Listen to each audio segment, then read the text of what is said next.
So Joe Judge had his first interview as Giants head coach today, or earlier today, probably earlier yesterday when you're watching this, but the man absolutely killed it today. I mean, I watched Matt Rule the day before, and I said, look, good luck beating that, because I thought Matt Rule did a really good job in his introductory press conference. But Joe Judge the next day comes out and does something that I thought was even better. And I know it's only a press conference. This does not mean he's a great coach and stuff like that.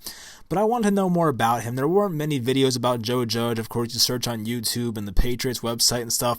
Very limited content about Joe Judge. But to see him talk for a half hour in front of everybody today, answering questions, doing everything the right way, telling us the way he wants to run a football team was all very encouraging. You can't come away from that and saying, well, I'm not sure this is the right guy. I mean, I came away, I was blown away. Like, this is the type of guy you want to run through a wall for. I mean, I was very impressed by this press conference. I'm sure you guys were as well. And honestly, it's great to see that because, the McAdoo and Shermer, those personalities are nowhere near what Joe Judge is. I mean, he definitely proved that he is a step above those guys, and I hope that his coaching reflects in the same way. So first, let's go over some words that I think describe Joe Judge in the right way, in my opinion. So we start off with, let me pull it up real quick. So first I put leadership. He shows he's a good leader, type of guy that can lead men. He's, kind of intimidating, but also like a guy that you can kind of go to when you need something. It's kind of weird. I feel like he has a good mixture of both. I think Joe Judge is a pretty tall guy. I mean, based off the picture I saw next to Bill Belichick, he's a pretty tall guy. So he's a big guy, probably somewhat intimidating, but at the same time, he's relatable, and I have that later written down as well. Process. So process is important for him as well because his whole thing is about preparation, which is also the next word. I'm putting them together now, but this guy basically said he's going to plan for every game and do things the right way. He had a quote in there that, maybe one time we'll pass the ball 10 times in one game and run the ball 45 times based off the matchup. I love hearing that. He wants to exploit the opponent's weakness and utilize his team's strengths. I loved hearing that as well. He has command. And when this guy's talking in the locker room, he definitely commands the room. He has guys' attention. Practice is big. He talked about practicing in pads. I'll have that later in the video as well. That quote he said. So that's definitely eye-opening. He takes practice very seriously. Toughness. The word toughness and just, that type of stuff was brought up many times in the press conference. Wants to be a tough football team. It sounded like they want to be a run-first team. I would not be surprised. I mean, I know he's not calling plays, but it seems like his philosophy would be to run the ball first and stop the run. That's what they want to do, and that's how Dave Gettleman is as well. So I'm sure they get along very well because of that. Effort. So effort, I mean, this kind of goes into the whole preparation thing. I mean, this guy is going to put in a lot of preparation before the games and just scout his opponent and know what their weakness is and just try to exploit that on game day.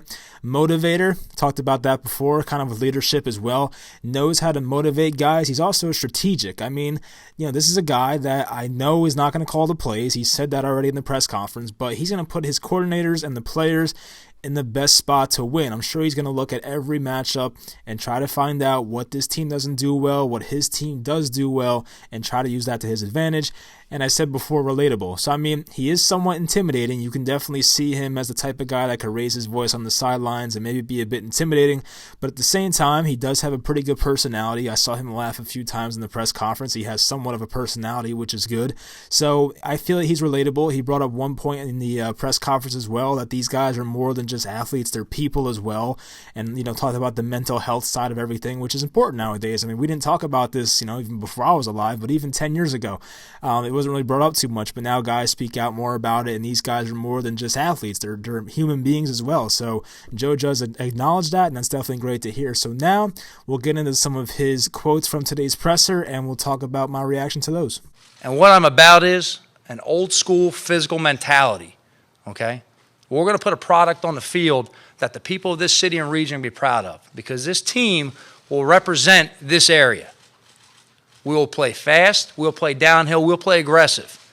We'll punch you in the nose for 60 minutes. We'll play every play like it has a history and a life of its own with a relentless competitive attitude. We'll play fundamentally sound. We will not beat ourselves. That is our mission right here.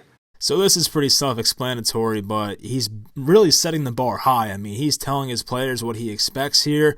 If you're a player on the Giants roster, I mean, there's no messing around next year. Like, you have to get out there and play every play like it's your last. I mean, that's the way the guy's making it sound. I know it could be all talk and maybe none of this comes true, which would suck. I mean, it'd definitely be a letdown. But I believe in Joe Judge. I think this is all. I don't think this is all just an act. I think this is really what he expects as a head coach, and I love that.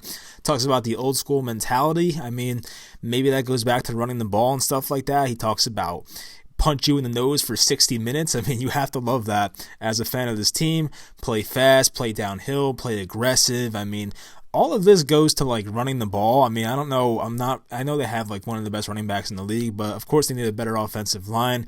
He was not answering any questions today about personnel issues, and someone asked him about like, what do you think about Daniel Jones? He basically said like, we played against the Giants, but I don't have like an inside view about him. So basically, he wants to go back and watch Daniel Jones's every play this year, which is fine. There's no rush. I mean, look, with Gettleman here, there's no doubt in my mind that Daniel Jones will be the quarterback next year. There was a tiny chance that if a new GM came in here, maybe they draft one of these quarterbacks from this class. But no, it's not happening now. He's our guy next year, so that's really pointless. But what Joe Judge told you is that he expects his team to be relentless, competitive, and just have this attitude that like, build like a winning culture. He talked about that later as well. So, I mean, they're going to be fundamentally sound. I love that. I mean, you're coming from Bill Belichick, so that's basically what he focuses on.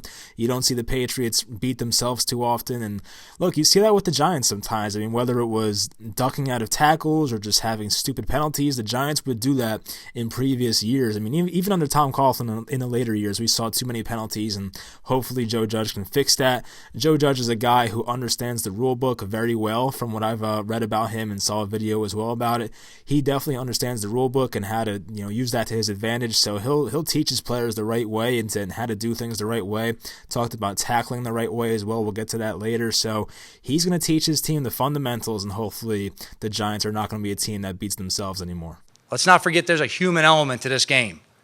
Let's not think that in professional sports that paying a paycheck to somebody makes it absent of empathy. We need to make sure that we take care of the players in our locker room, that we treat them the right way, that we teach them the correct techniques, and that we put them in the right situation to be successful. We're going to ask these men to come in and give everything they have every day.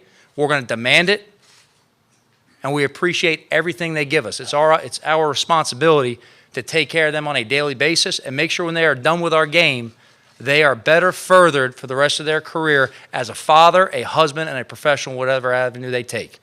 So I touched on this before, talking about the human element of things, and I like this line. I mean, if you're a player and your head coach is saying this, you have to like that. He's going to look at these guys as more than just football players. I mean, I'm a Brooklyn Nets fan. There was a quote or a whole Instagram story about Kyrie Irving, how he doesn't want to be looked at as just a basketball player. And I know Kyrie's a bit out there mentally, but like at the same time, I'm sure some players agree with that. Like, I don't think they want to be looked at as just a football player. And Joe Judge just makes it like a priority, basically, to form relationships with these guys and basically saying we're going to make you a better person after football as well, as a husband, a father, your future profession, whatever it is. And he expects these guys to come in and give everything they have every day, but he also wants to take care of these players. And, if anything's on their mind, he's basically saying, like, come talk to me about it. Just because you're paying someone does not make them make you absent of empathy and stuff like that. So I love that. I mean, look, if you're a player, you have to love hearing that, and it might not matter for anybody else outside of the 53 men that are playing for this team next year or for Joe Judge in the future, but at the same time, they have to love those quotes and understand that their head coach treats them more of a person than just a football player. Relative to staff, I do not have a staff in place. Yes, I have some names in mind, but we will talk to everybody. We will take our time. My priority is to put the right men around these players that they can come to work every day. They can be coached hard. They can be taught. I want good people. I don't want someone who looks fancy in front of a screen. I can sell you with a lot of different sales lines. I want teachers. I want old school people who can get to our players and give them the mental image of what it's supposed to look like. And I want them to demonstrate on a daily basis the work ethic of what it's going to take to do it successfully day in and day out. Because over the course of 6 months of this season, it takes day in and day out to be successful. So basically the elephant in the room for this press conference was like, hey, I mean, this guy doesn't really have any coordinators. I mean, I think their special teams coordinator stayed, which I like to see. The Giants' special teams has been much better the last few years. So their special teams coordinator, who I think is it Thomas McGahee? Something like that. I don't know. You guys can check me on that. I think it's Thomas McGahee, the special teams coordinator. They announced he's staying in place, which I like to see. But he talks about the staff, and he's got some names in mind. I mean, we heard reports about Freddie Kitchens maybe as offensive coordinator. People speculate about Jay Gruden, maybe Jason Garrett even. So he says he's going to take his time, interview everybody. I mean, not everybody in the whole world, but everyone that he feels is appropriate for these roles. And it's a big thing. I think Joe Judge is, a guy who later says that he's not going to be an offensive coordinator, defensive coordinator, or anything. He's going to be a guy who's just a head coach and wants to focus on everything, which I like. But basically, there's a lot of power given to these offensive and defensive coordinators, whoever they are. When you're the offensive coordinator here, you're in charge of calling all the plays. When you're the defensive coordinator here, you're in charge of calling all the plays and formations and stuff like that. So there's going to be a lot of responsibility. This is not going to be a one-man show. I mean, I think hiring the right coordinators is huge for Joe Judge. There has to be a lot of emphasis on that. If he hires some crappy coordinators, it's not going to make him look good. So I hope he hires the right guys. Wade Phillips is out there on defense. You guys know I love Chris Richard, the Cowboys defensive backs coach. So there's guys out there, and I think they'll interview everyone they think, as I said, everyone they think can handle these jobs. And he wants, quote unquote, old school people, which might be better for older folks, but maybe that's good for Wade Phillips. Maybe that's good for, I don't know who's old as an offensive coordinator, but you know what I mean. So he wants them to demonstrate the work ethic. He wants this to be a day in, day out process, and he understands it's a process. That's why I wrote down process before. This is not going to be fixed overnight. The Giants need to have patience with Joe Judge, and I think give him at least 3, 4, or 5 years to show he's the guy for this job. And so far, based off this press conference, I think he is. But I do believe hiring the right coordinators is definitely huge for him. We will practice in pads. We will practice live tackling. Not to make a statement that we're trying to be tough. We're going to practice live tackling because I believe in doing it safely. You want to make your players safer? You start by instructing them how to do it. So this was like an eye-opener for people, saying that he's going to practice these guys in pads, which I don't know if they do that all the time. I don't think it's a 24/7 thing, but basically he says, I just want to practice the technique. And honestly, the tackling in the NFL these days is pretty atrocious, so I'm all for this. I mean, you want to do it safely. You don't want to have Jabril Peppers, or who else is a really good defender on this team? You don't want Dalvin Tomlinson to, break something in OTAs or something like that. But if you do this safely and do it the right way, then it's definitely beneficial. And I think this is more for the secondary, because we've seen some guys in the secondary miss tackles this year. A guy who's no longer with us, Janoris Jenkins, has been guilty. Antoine Bethea, who should not be here next year, but you never know. Even Julian Love had a couple missed in there. Sam Beal, all these guys. I mean, every secondary player had at least one missed tackle this year, it seemed like. So he wants to make sure they get this right and make sure they get the technique down. And, there's so many rules these days in the NFL about you can't lead with your helmet and where you can hit guys and stuff like that. There's no targeting. You have to make sure you do it right. So as I said before, Joe Judge is very familiar with the NFL rule book, and he's going to make sure his guys tackle the right way. So as long as they do this safely, I'm definitely on board with that, and I love hearing it. I'll tell you this right now, and I'm sure this is going to come up somewhere along the line. I'm not going to be the offense coordinator, the defense coordinator, or the special teams coordinator. I'll work with all three sides of the ball. But the primary focus I'm going to have as a head coach is I'm going to make sure we are fundamentally sound, we're situationally aware, and that we play with relentless effort. So there were some questions the last couple of days since Joe Judge was announced as the head coach. Which side of the ball would he coach? Coming as a special teams coach, I mean, you figured he would not be a special teams coach anymore, but maybe he decides to be an offensive coordinator, defensive coordinator. He decides he doesn't want any of that, and I kind of like that. I mean, I talked about Thomas McGahee before being retained as the special teams coordinator.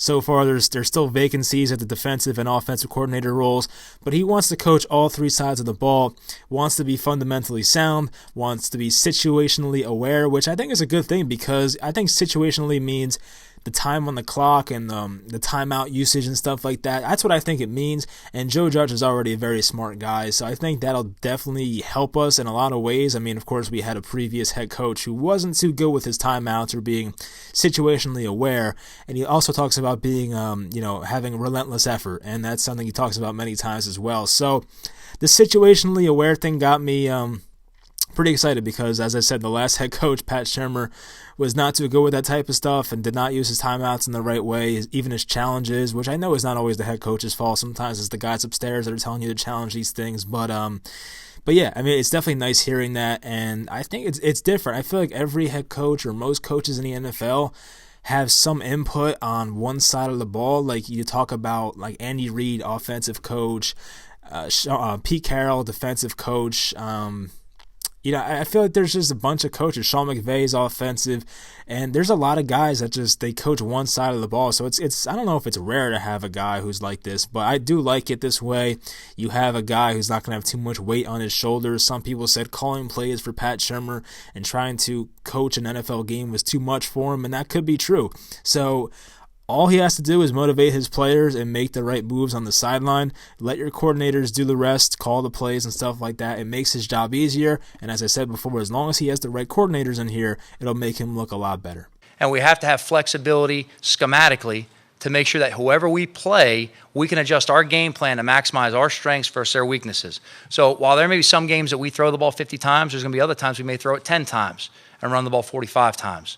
So I don't have a crystal ball. Miss Cleo could help you better with that, but we're going to look for the best system to help us week by week. This was something else I really liked because you want to play to your opponent's weaknesses, and that makes the most sense. I mean, here's examples for you. There's many we saw with the Seattle Seahawks in the game on Sunday. I think it was the late Sunday game.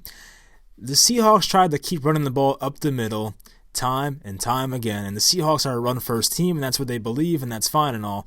But it was not working. It was not working the whole game. I mean, they didn't really have the best running backs. I mean, they had like Homer and Marshawn Lynch, and it wasn't working for them. So they continued to pound the ball up the middle, but the Seahawks passing game was working really well. And you see teams against the Tampa Bay Buccaneers are a good example. They're a team that was one of the better teams in run defense this year. Same with the New York Jets, one of the best teams in run defense this year. I think the Jets might have been number one, actually, which is pretty crazy, but had a terrible secondary. Same with the Bucs, terrible secondary. So against teams like that, if you have a smart coach, you say to yourself, well, let's throw the ball 50 times against these guys, and maybe we'll run the ball 8 to 10 times because that's their strength. And you could try it out early. If your first 2 runs go for 10 yards a clip, then great, stick with it. But if it's not working after a while, and your air attack is working, you go with it. Opposite thing here, I mean, a team like the Patriots. Great pass defense, their run defense had some flaws. I mean, we saw Derrick Henry do it to him. There was a game earlier in the year. I know he fumbled twice in that game, but Nick Chubb against the Patriots had a lot of success as well. There was another team. Oh, the Baltimore Ravens. I mean, you can run on them somewhat. Passing on them is not a good idea. So there's teams that are great in one area, not so good in the other area. So it's hard to have a great defense that's great in pass defense and run defense. So Joe Judge wants to exploit whatever his opponent's weaknesses, and that's great. I love hearing that. So that's music to my ears, and we'll see if it's true next year. Guys at home are probably saying, there's no way this guy's going to throw the ball 10 times in one game. But it's happened before. I've seen it. How many times did Ryan Tannehill throw the ball in the first round of the playoffs? I mean, probably not a lot. The first week of the season, you can go back and check this one. I think Kirk Cousins had 12 pass attempts against the Falcons in a 28-7 or 28-14 victory over the Falcons. They're up 28-0. It was some garbage time points. And Dalvin Cook probably had 25 carries. Madison probably had 10 carries behind them. So they just ran the ball over and over and over again, and that's how they scored 28 points. So it works sometimes, and if that's how you're going to win, that's great. I know the Giants have Saquon Barkley, but you don't want to waste him. But if the passing attack is working and Daniel Jones can give you 350 and 4 touchdowns, then go ahead. If the passing defense is great and Saquon gives you 25 on the ground and 200 yards and 2 touchdowns, that's also great. Go with that. So I love hearing this. Go against your opponent's weakness and utilize your strengths. I like hearing that. And what I learned from Coach Belichick was real simple. Be flexible within your personnel. Don't try to shove round pegs into square holes. Figure out what you have. Let them play to their strengths. Don't sit in a meeting and tell me what you don't have in a player. Don't tell me they can't do a certain thing. Tell me what they can do, and then we'll figure out as coaches, because that's our job, how we can use that. That's our responsibility. Everybody has something they can do. How many cast-offs you see around the league that end up on another team? Everyone says, wow, how'd they get that out of them? Maybe they just weren't closing their eyes to what they could do. Okay? We have to, as a coaching staff, when we get assembled, we have to make sure we're sitting down, we're patient with our players, we fully evaluate them, we find out what they can do to be an asset, and that we're not foolish enough to not use that. So this was my favorite thing he said in this whole interview. If you follow me on Twitter, you know I said something about this, how much I liked it. I've said this in previous videos. I don't know if it was Giants related or just regular NFL videos, but I cannot stand when a head coach comes in and says you're doing this and you're doing that, and sometimes it doesn't even fit the player's skill set. I mean, not every player is equal. We get that. Some players are really good at some things and really bad at other things. Some players are just kind of good at one thing and terrible at other things. So for a head coach to come in here and say, I'm going to use each player's strengths and put them in their right place, I love hearing that. That's my favorite. Like, I cannot stand coaches that do that. Like, coaches that try to just say my way or the highway and you're doing it this way or you're out of here or you're going to sit the bench. It's just ridiculous. I love when coaches get the best out of their players. Of course, that makes a lot of sense, but I mean, some coaches don't do it, so I have to say it. You know, there were certain situations last year, like Alec Ogletree, they could have used him as a blitzer way more last year. That was like one of the few times he was effective. It was as a blitzer. You have Antoine Bethea against speedy wide receivers, which never seemed to go well. Maybe some people have said we want Evan Engram at wide receiver. Maybe you get your wish next year. Maybe Evan Engram will be evaluated by Joe Judge. And maybe Joe Judge says to himself, you know what? Let's put this guy at wide receiver. Maybe that happens. He's definitely going to give it a look and try to think about it. Maybe Nate Solder at right tackle. I mean, Dave Gettleman in his one of his call-ins or press conference last week was asked that question. He says it's up to the next head coach. And if the next head coach, being Joe Judge, says I want to put Nate Solder at right tackle, and let's say the Giants draft a left tackle in this draft, maybe Andrew Thomas, then you say, you know what, Nate Solder can go to right tackle, and maybe that can help save his career right there. Talks about how some players go to other teams and start playing well. We saw it with Eric Flowers. He was just one of the worst players in the league on this team. Then he goes to Washington. They move him to guard, and all of a sudden he's a serviceable player. I'm not ready to call him a good player, but a serviceable player. Eli Apple on the Saints had some ups and downs, but at some points in the season he was playing really well. So this stuff happens. You have Devon Kennard or Romeo Okwara. They go to the Lions, and those guys had some back-to-back good years. So it depends on situation, and it really matters when a coach uses them to their strengths and not their weakness. If you're asking a guy who can't cover tight ends to go out and cover tight ends, not going to work. If you're asking a guy to blitz 10 times a game who's not really good at blitzing, it's not going to work. Use your players' strengths. It's simple, and I shouldn't even have to say it, but too many head coaches in football, even in basketball sometimes. I mean, maybe you'll see it in baseball. I'm trying to think where this makes sense. And sometimes maybe a starting pitcher is better in the bullpen. I don't know. But sometimes coaches in sports don't do this the right way, but I'm very happy to hear Joe Judge is going to do this the right way and use his players' strengths to his advantage. And our players have to do the same thing. The best players will play. I don't care where you got drafted. I don't care if you're an undrafted free agent. I don't care if you're old, young, traded, whatever you got there for. Everybody will have an opportunity every day to compete for a job on our roster. Every day. And if you want to be on the field, be the best player. Outwork the guy in front of you. Prove your value to us. Show you can handle the job. And we're going to put you on the field and give you an opportunity. So again, this is another good quote right here. I mean, he's basically saying no one's job is safe here. I don't care where you were drafted. I don't care if you're a first-round Daniel Jones. I don't care if you're a first-round Saquon Barkley, if you're a first-round Evan Engram. Who else? I mean, I don't care if you're Jabril Peppers, who we traded for, a former first-round pick. Guys are going to have to come out here every day and prove themselves, and they're going to be looking over their shoulders. And when you have guys behind you that are hungry and you know that can take your job, it just makes you better. I mean, it's just plain and simple. Like, when you have no reason to play at a higher level and you can just relax and realize your job is safe, you're not going to play to your max potential. But when you're in a situation where the guy behind you is trying to take your job, it brings out the best in you. It's just human nature. So there's going to be situations. I mean, we saw last year with Alec Ogletree. There's a guy right there who last year did not play well, but he had no competition behind him. So, especially when Ryan Conley went down. But, Alec Ogletree was being paid a lot of money, had no competition behind him, only had David Mayo and Deion Buchanan. Really, it was just Buchanan because Mayo was starting next to him most of the year. And really, he wasn't benched. I mean, the only time he was benched was due to injury. So, Alec Ogletree was allowed to make as many mistakes and play as poorly as he wanted to without any kind of repercussions. So, I don't think that'll be the case next year. Maybe we see a tight end, maybe a a guy that we signed in the middle of the season this year, Caden Smith, replaces Evan Engram as the starting tight end. I mean, you never know. So, I mean, these things could happen. If you're a guy who's on the roster bubble, it'll make you just try a lot harder, and it'll motivate guys for sure. So I'm happy about this. Maybe you're a guy like Corey Ballantyne next year. Maybe he makes a big jump in year 2. Not expecting it, but it could happen.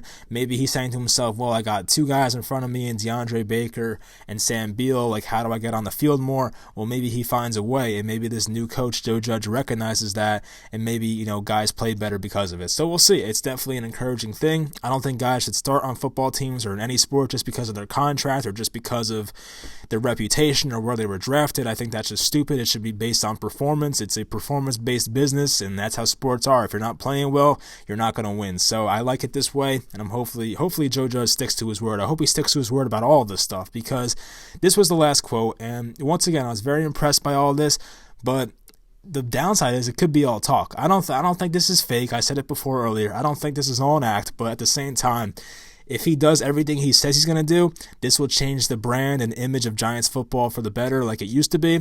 I'm the type of person that used to be a very proud Giants fan. In the last few years, this has been a circus, and I am not a fan of it, but I think after what Joe Judge is implementing here, I might go back to that proud Giants fan status once again. Of course, wins are the only thing that'll take us out of this. I don't care if you bring in whoever, what type of players you have. If you're still going to lose games, your reputation is still going to be crap. So, I mean, they have to come in here. I'm not expecting to go 11-5 or 12-4 next year, but a positive, move in the positive direction. Get between, 6 and 8 wins next year. Maybe they squeak out 9. It really depends who they get on the roster. Obviously, the draft or free agency hasn't happened yet. That's a lot to. The next coming months will tell us how good this team will really be. But, just be a more competitive team. Don't be a team that gets blown out like the Giants have been on some occasions in the last few years, and give us some more fight. I mean, he promised us that this team will try their hardest and stuff like that, and that it'll represent the area. So we'll see. I don't know if it's all talk. I hope it's not, but if it's not, then the Giants should be a much better team and much more competitive and definitely much more fun to watch. So, look, not sure if we'll make the playoffs next year. A lot depends on it, but I think they have the right coach in place. It depends a lot on the offensive coordinator and defensive coordinator as well. And I'm sure I'll get this question, so I'm just going to answer it right now. My preference is Chris Richard on defense for defensive coordinator, and I'll probably say Jay Gruden for offensive coordinator. I think the guy got a bad rap in Washington, and it wasn't really all his fault. So I would not mind him as an offensive coordinator. So those would be my 2 picks right now, but of course I have to look into it more, but we'll see what happens. We'll see who the Giants interview in the coming days, and I don't know if they'll make a decision soon, because it sounds like Joe Judge wants to interview a lot of candidates about this, about these openings on defense and offense. So we'll see. I hope he gets it right. And I do think it's a very crucial thing for him, because, he's a guy who's not going to pay attention to one side of the ball. He's going to put a lot of faith and trust in his coordinators, so he has to get it right. So hopefully you guys enjoyed this video. I will talk to you next time. Let me know in the comments what you think about Joe Judge. Are you excited about this? Do you view the press conference the same way I did? Because I'm very excited about it, and I cannot wait for next year already. But let me know what you guys think, and thank you for watching.